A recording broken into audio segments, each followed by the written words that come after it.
On December 29th, 2 days before New Year's Eve, the cold front finally arrived in the Big Bend National Park.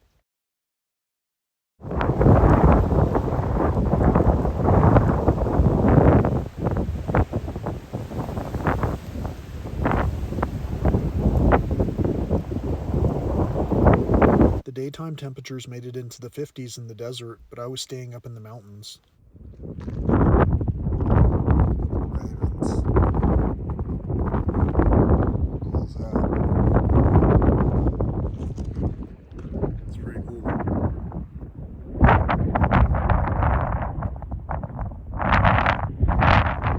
This is killer weather. This is the kind of weather that if you're out on a hike or an overnighter and you're not prepared, just the extreme shock from the blustery wind. Oh, and it's cold.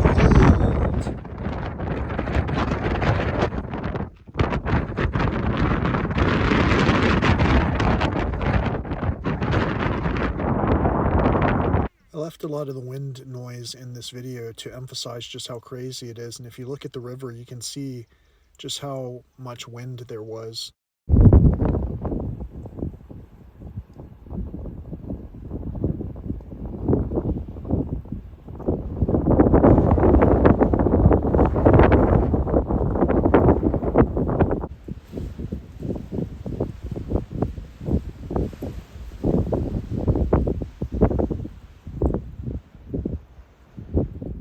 After arriving back at my campsite, I had to immediately get back into my sleeping bag.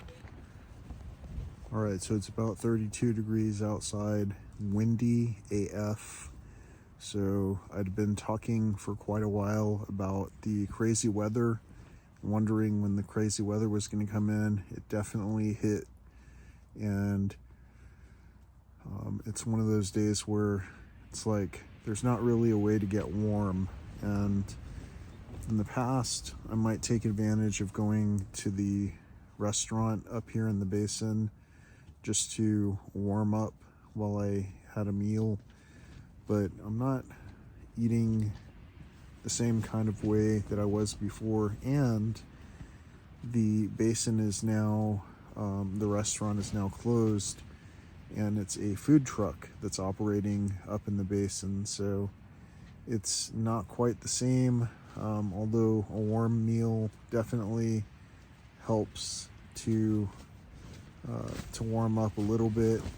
The fact is that when it's this cold, it's probably best to do like the wildlife and stay put and conserve energy, and just overall make it a safer experience for one another.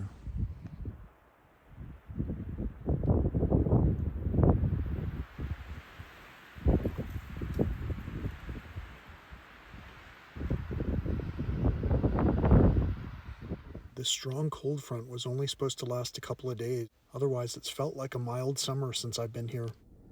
The following day, December 30th, started out a little bit warmer than the day before.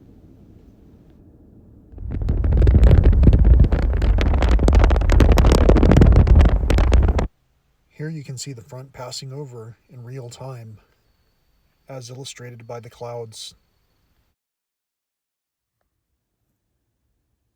Here you see reason 385 for traveling within the posted speed limits. And here I'm showing you signs of life, both recent and not so recent. The Big Bend Desert is massive.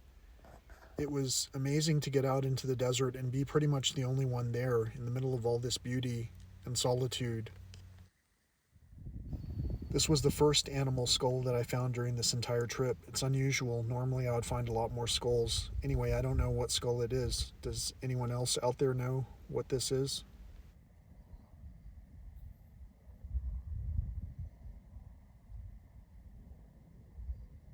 Whoa, did you see the coyote?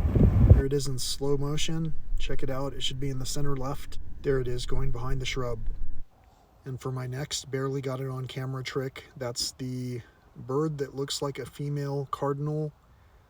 It has an unusual spelling, and it's the desert cardinal in Big Bend, Texas. So on New Year's Eve morning, it was still pretty cold, but the weather was definitely evening out. Depending on your elevation, of course. Sometimes I find oddly shaped rocks in the desert.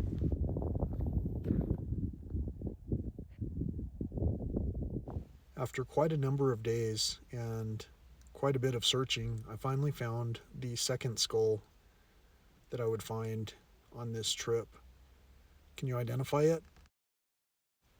I may have mentioned it before, but the packaging for all of the products that we're purchasing globally seems to wind up everywhere, and so too do these things that seem to be a recent introduction into this game.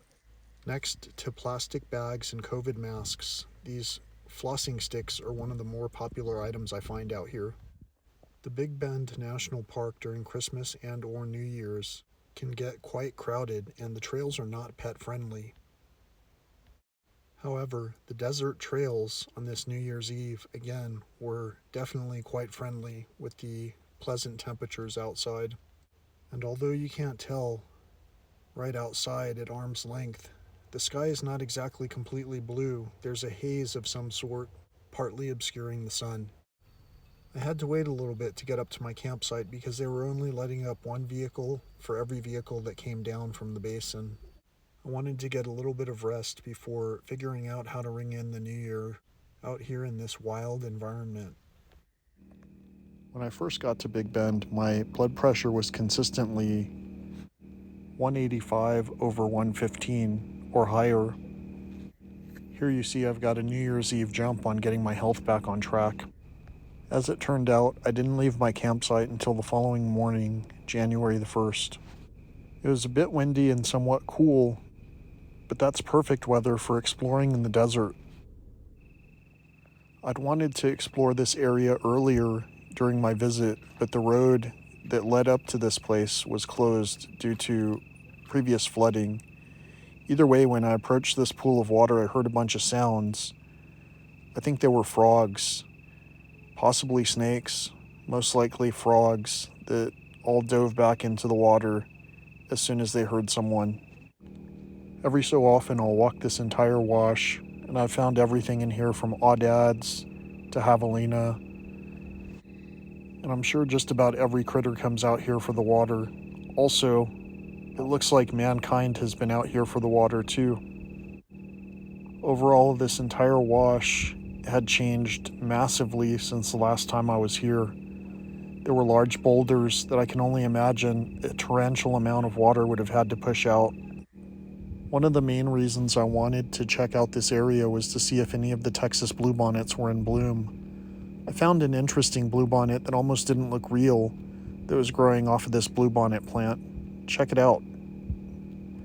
Here's the main plant, and in the back you can see this amazingly gorgeous bluebonnet growing off kind of by itself from the main plant. Anyway, I'm also showing off some of the other flowers that are here. It's pretty cool considering it's January 1st. Anyway, I don't normally mix formats between widescreen and portrait, but this was the only footage I got of that one bloom on the bluebonnet that I was talking about. So I thought I'd use it so you could see. I also thought I'd try another passover or two on the pool of water to see if any of the frogs would show themselves. I can't tell if that's one of the frogs or not. Either way, everything that was in this pool was pretty shy because it didn't seem to call attention to itself. A little bit further up this wash, I found more evidence of life in the format that I normally would find in the rich desert environment, in the form of a variety of bones.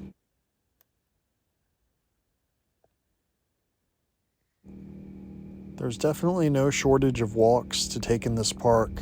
However, you can expect to see a lot of dying cactus and signs of former life that you might not see as easily anymore.